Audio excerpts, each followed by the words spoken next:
Hai, sahabat YT Moba. Apa kabar kalian semua? Semoga kalian semua dalam keadaan sehat. Amin.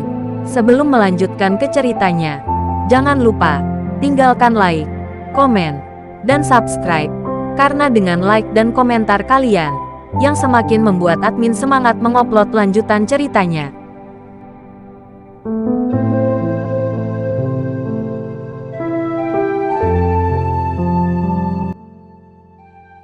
Episode 452. Kisah Ariel, anak bos besar yang berpura-pura culun. Ariel merasa aneh. Bukan karena takut. Dia hanya merasa bingung. Apakah orang ini benar-benar bawahan Rehan? Dan apakah dia masih punya hak? Dia harus sering pergi ke klub. Karena dia sering muncul. Tidak ada alasan mengapa dia tidak melihatnya. Satu-satunya penjelasan yang bisa dipikirkan Ariel adalah bahwa orang ini membual. Dia mungkin memiliki hubungan tertentu dengan Rehan. Tapi dia jelas bukan orang kepercayaan Rehan. Kamu sangat kuat, bahkan Rehan pun mengenalmu, kata Ariel sambil tersenyum. Mendengar sanjungan semacam ini, ekspresi puas diri di wajah pria itu menjadi semakin kuat. Dan dia berkata, sekarang kamu tahu betapa kuatnya aku. Jadi mengapa kamu tidak berlutut dan meminta maaf? Ariel menggelengkan kepalanya dengan ringan. Dan berkata, bahkan jika Rehan datang, dia juga tidak punya nyali untuk meminta saya untuk meminta maaf. Orang itu tidak menyangka, orang ini sebenarnya tidak berkompromi. Trik ini sangat tidak berguna. Mengapa kamu tidak meminta Rehan untuk datang dan melihat apakah dia berani memintaku untuk meminta maaf? Kata Ariel. Ada kilatan kepanikan di mata pria itu.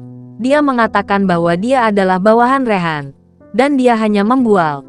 Bagaimana Rehan bisa datang hanya karena dia? Mungkinkah dia menyadari bahwa dia sedang menyombongkan diri? Jadi dia berani merajalela. Apakah karakter kecil sepertimu memenuhi syarat untuk bertemu dengan saudara Rehan? Kata pria itu. Ariel lebih yakin bahwa dia membual. Dan dia telah melakukan banyak hal buruk atas nama Rehan bagaimanapun. Tidak ada yang salah. Jadi biarkan Rehan yang menanganinya. Jika kamu tidak meneleponnya, aku yang akan memintanya datang. Setelah berbicara, Ariel mengeluarkan ponselnya. Adegan ini membuat penonton panas lagi. Mungkinkah dia juga mengenal Rehan? Jika demikian, itu akan sangat menarik. Jika Rehan benar-benar datang, siapa yang akan dia bantu? Pertunjukan bagus ini benar-benar semakin menarik. Ini benar-benar melibatkan seseorang terkenal seperti Rehan. Pria itu tidak berpikir dia benar-benar menelepon. Jika dia tidak bisa menelepon Rehan, itu memalukan untuk dirinya sendiri. Mengenai apakah Ariel dapat menelepon Rehan, para penonton bertanya dibagi menjadi dua faksi. Beberapa berpikir dia membual, sementara yang lain mengira dia benar-benar bisa menemukan Rehan. Pada saat ini, orang yang mengaku sebagai bawahan Rehan sedang dalam suasana hati yang paling rumit. Ariel mengeluarkan ponselnya dan terlihat sopan. Dia tidak yakin apakah orang ini nyata bawahannya atau bukan. Tetapi pria ini benar-benar berbicara besar. Jika dia benar-benar memanggil Rehan, maka semua bualan yang dia lakukan sebelumnya akan hancur. Dan dia tidak akan pernah memiliki kesempatan untuk mengangkat kepalanya di depan teman-temannya di masa depan. Pria dengan tangan berwarna-warni berjalan ke arah pria itu dan bertanya, kamu adalah bawahan Rehan.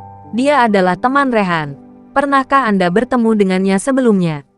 Pria itu bersikeras dan berkata, apakah kamu benar-benar percaya padanya? Dia mengatakan di telepon bahwa mengenal Rehan.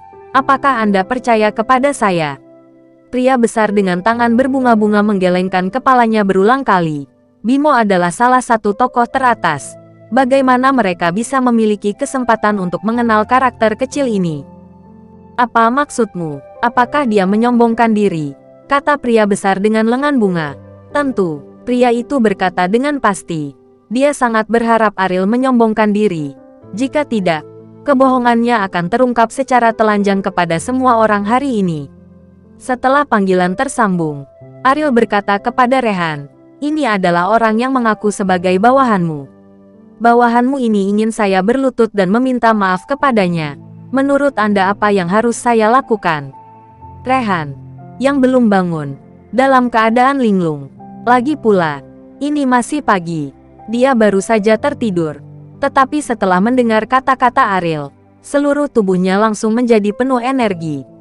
"Saudara Ariel, aku tidak tahu maksudmu," tanya Rehan. "Ada seorang gerombolan mengaku sebagai bawahanmu untuk memiliki keuntungan sendiri," kata Ariel. "Oke, aku akan segera datang." Setelah Rehan selesai berbicara, dia cepat berpakaian, tidak berani menunda sedetik pun. Setelah Ariel menutup telepon, dia tersenyum dan berkata kepada pria itu, "Rehan akan segera datang. Apakah kamu akan lari atau terus menunggu?" Otot-otot di wajah pria itu bergetar. Semakin Ariel percaya diri, dia semakin bersalah dia. "Bagaimana saya bisa lari? Jangan membuatku takut." Pria itu berpura-pura tenang dan berkata, "Jika dia melarikan diri, dia akan malu. Siapa yang akan memikirkannya di masa depan?" Sedikit nyali. "Tetapi jika kamu mengira saya menyombongkan diri, kamu salah besar," kata Ariel. Kemudian dia berjalan ke toko susu kedelai dan stik adonan goreng, membeli 1 porsi dan memakannya terlebih dahulu.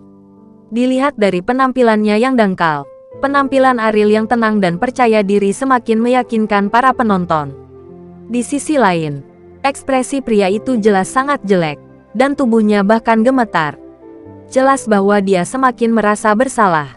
Awalnya yang membeli sarapan adalah pekerja kantoran. Setelah membeli susu kedelai dan stik gorengan, tibalah waktunya untuk bergegas ke perusahaan.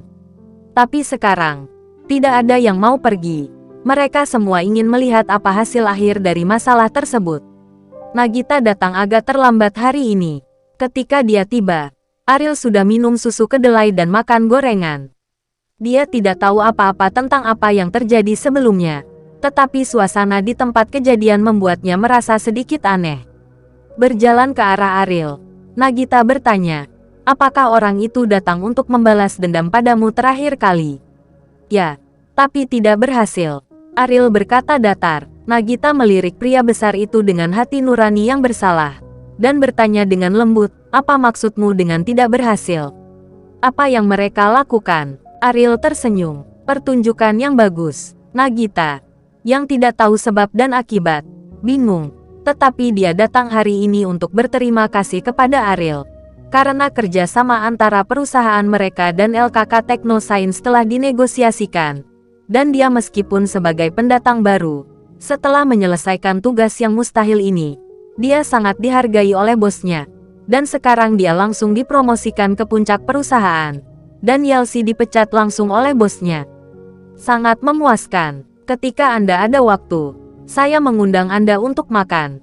Nagita bertanya. Ariel tahu bahwa perusahaan mereka telah mendiskusikan kerjasama dengan LKK Technoscience. Nagita mengundangnya makan malam. Dia mungkin ingin berterima kasih padanya. Tetapi ketika Ariel melakukan ini, dia tidak ingin mendapatkan hadiah apapun. Itu juga tergantung pada kekuatan perusahaanmu. Jadi kamu harus lebih memperhatikan urusan perusahaan. Ariel mengubah nasib Nagita dengan satu kalimat, tetapi dia hanya bisa melakukan begitu banyak, dan tidak mungkin membantu Nagita sepanjang waktu. Urusan perusahaan perlu diperhatikan, tetapi terima kasih. Jangan tunda, Nagita bersikeras. Tapi aku akan sangat sibuk akhir-akhir ini, jadi aku tidak punya waktu. Jadi mari kita bicarakan lain kali. Ariel mengatakan bahwa masalah di desa pada dasarnya akan segera berakhir. Dan masih banyak hal yang mengganggunya. Jadi dia benar-benar tidak ingin pergi makan malam dengan Nagita. Mendengar apa yang Ariel katakan, Nagita tidak mengatakan apa-apa lagi. Hanya sedikit kecewa di hatinya. "Yah, aku akan mentraktirmu nanti ketika kamu bebas. Tetapi kamu harus memberikan makanan ini tidak peduli jam berapa sekarang. Saya punya kesempatan. Jika tidak, saya tidak akan beristirahat dengan tenang sampai hari kematian saya." "Apakah ini sangat serius?" Ariel tertawa tercengang. "Tentu saja." Nagita mengangguk dengan tegas dan berkata, "Jika kamu tidak ingin aku mati dengan damai, kamu sebaiknya meluangkan waktu untuk keluar." Pada saat ini, Ariel tiba-tiba berdiri, dan Ariel berlari di kejauhan. Setelah menutup telepon, Rehan tidak berani menunda sejenak mengenai masalah Ariel. Bahkan jika itu adalah momen spesial di tempat tidur, dia tidak berani mengabaikannya sedikit pun. Selama Ariel memintanya untuk muncul, Dia tidak akan pernah membutuhkan waktu ekstra. Siapa orang yang berlari ke sini? Tidak mungkin Rehan. Seharusnya bukan. Siapa Rehan? Bagaimana dia bisa terburu-buru? Bersambung.